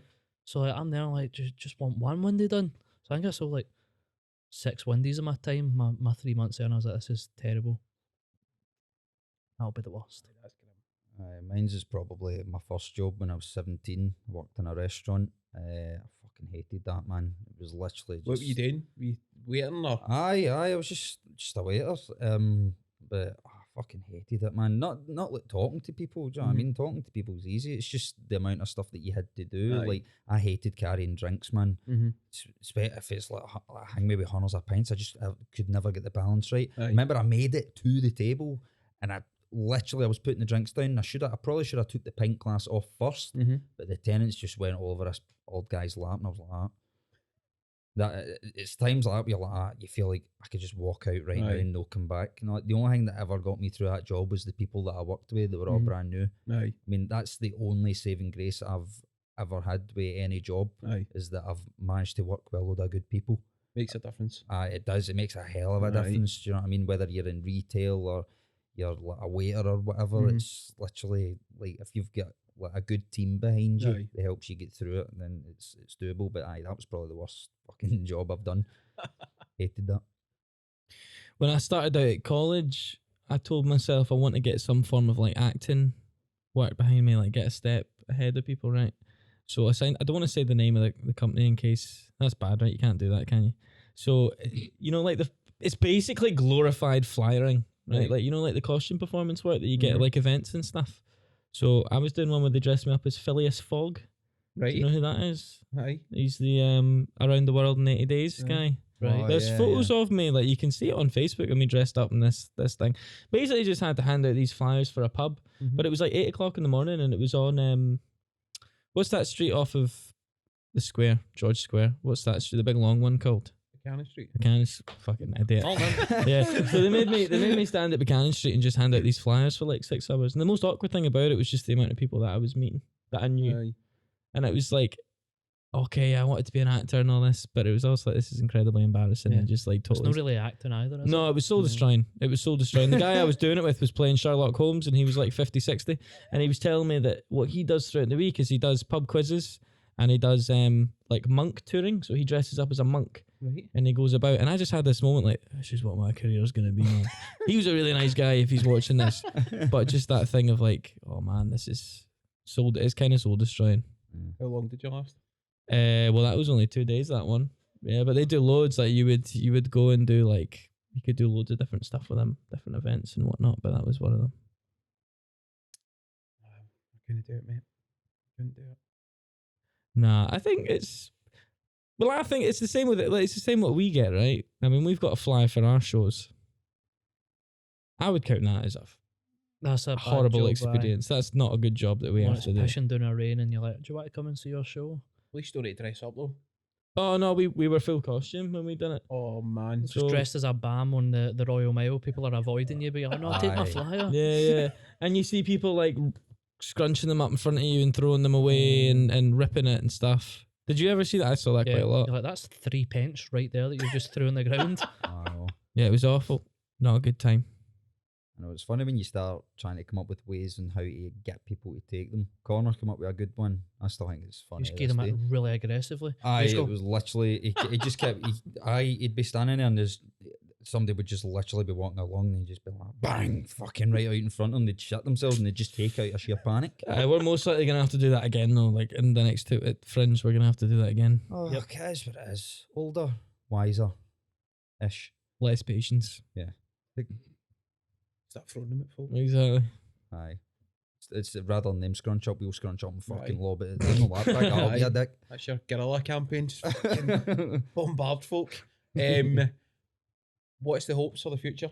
Where do you see it going? I love when you're looking at me and I'm Yeah. looking at you. What Elliot said, just ride it until the wheels come off. Yeah. Pretty Basically, much, see where we aye. can Aye. take it and just keep pushing it because, like I said, you don't know what's around the corner. Like opportunities just keep popping up that we would never. Oh, bless you. Bless Thank you. you. Thanks. They would never even think would be Yeah. possible, and they're coming up, and you're like, what else could be there? So I Mhm. guess it's just take it as it comes, really, Aye, and exactly. see how far you can one, go. one foot in front of the other because like obviously if COVID's taught us anything and all, it's like, Sorry, Elliot. no hassle, buddy. Try and keep your eyes in your head. Aye, one foot in front of the other. Like, because obviously if COVID's taught us anything, it's like life is really unpredictable. Yeah. So you don't know like what's round the corner for it. Mhm. So no matter what comes our way, we're just going to enjoy it Yeah. best we can. And if anything like really, really like amazing happens Mhm. like from it, then I'll just be very, very grateful for it. Aye. Do you know what I mean? But Aye. as of now, I'm going to have a fucking good time. That's, Best way to be. yeah. I just want it to be the only thing. Like, I guess for me, for like where I see it in the future is if it could be like the only thing that we do, like comedy being that, we don't have to do the other jobs anymore. There is other stuff I have in line, but that would be the main thing is to have maybe a bit more securability about it, because that's incredibly hard to achieve in creative arts. So if there's any form of sustainability, comfort, you know, we're able to do job security, which you can't get usually doing this sort of stuff. I think that for me is the goal. Yeah. Is to get to that position. Love it. Thank you so much for coming on. Cheers for having us. No, Thanks for having us. I'll see you next at the Hydro. There we go. Cheers, lads. Yes. Thank you.